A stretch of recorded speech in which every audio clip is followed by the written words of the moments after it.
Praise the lord. Good morning. ఈ దిన దేవుని వాగ్దానము మత్తయి సువార్త 7:2. అడుగుడి మీకు ఇవ్వబడును.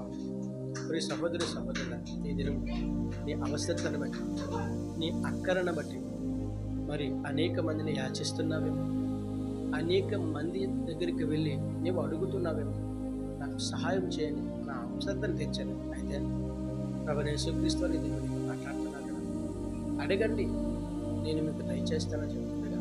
మరి మనుషులను యాచించటి కంటే, మరి లోకార్థుల వ్యక్తుల దగ్గరికి వెళ్ళి నీవు చేయొచ్చు ఎందుకంటే, మరి ప్రభువైన యేసుక్రీస్తు సన్నిధిలో మోకరించి చేతులు చాచి ఆయన సన్నిధిలో అడగగలిగితే నీ అవసరతను తీరుస్తానని, నీ అక్కర్లు తీరుస్తానని, నీ ఆపదను తొలగిస్తానని ప్రభువైన యేసుక్రీస్తు వారి దేవుడు మాట్లాడుతుండగా. మరి ఎంతవరకు నీవు అడగలేదేమో, అడిగినా నీ పొందుకోలేదని మరి నిర్విచారంగా ఉన్నాము. అయితే ప్రభువైన యేసుక్రీస్తు వారి దేవుడు నీతో అడగండి.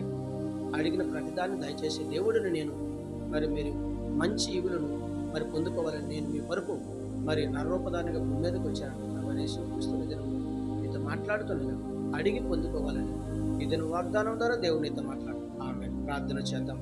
సకల ఆశీర్వచనములకు కారణభూతుడైన మా యేసు ప్రభువా, నీ ఘనమైన నామానికి స్తుతులు ఇస్తున్నాను. నీ సుందరమైన నామాన్ని లెక్కలు ఇతను వాగ్దానం చేసిన వాగ్దానం మన ప్రతి బిడ్డను దీవించాల్సి యేసుక్రీస్తు పరిశుద్ధమైన నామంలో అడిగి వేడుకొంచున్నాను.